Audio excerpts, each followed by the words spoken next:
Good morning. Ngasigi akoigi card ki message hai betang ye minar se ko ado ngasi se akoigi ground chu tare aduga keno su oire na ko tharsi chu tare na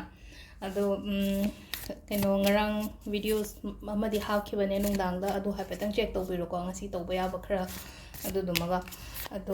ado di kem na te ko hadi phattaba release to hon bagi ni ko hadi negative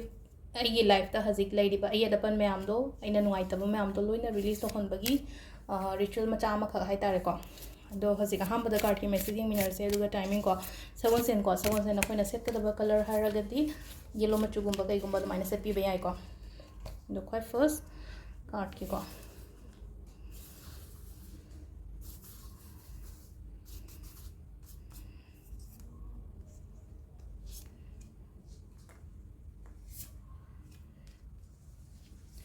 sidagi ahum sidagi ama khanbiro ko haidi somna apamba do 1 consider 2 consider nataga 3 consider habado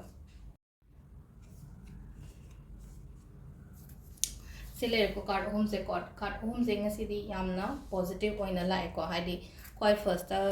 ahambagi sinda ko haidi kenoma aingonda lakpa piba oina aduga mi gumba thengna ba khotpa adumba su piri ko haidi mi thengna ba haira ga angang chu thole an sida ko angang thokpa se hai tara ga ina angang wai daga sum tinagi bai manabi gumba adumba su leire gifting receiving hai tara ko ina su piba ma mi na su pirakpa aina piba natraga haidi mi ngonda gi aina phanga pa khotpa dumaina oina ko ani shu basena ko da impress card lai ko impress card se dum phai ko phai haira ga di positive card ne haidi sum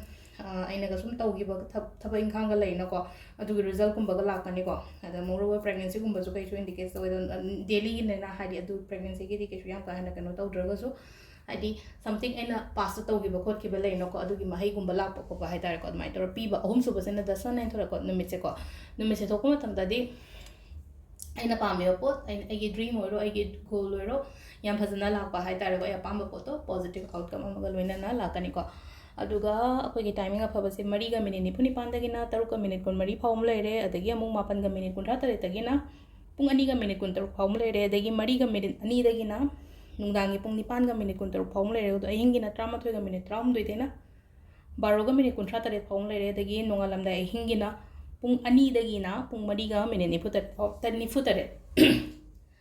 pung ani dagina nongalamdagi pung mariga minute niputare phawm leire ko sisina akhoi afaba timing asi gona thaba inkhang chathoko to ko matumda ko aduma leire ko aduga makhataba videos ke ka emu share tawjurake thank you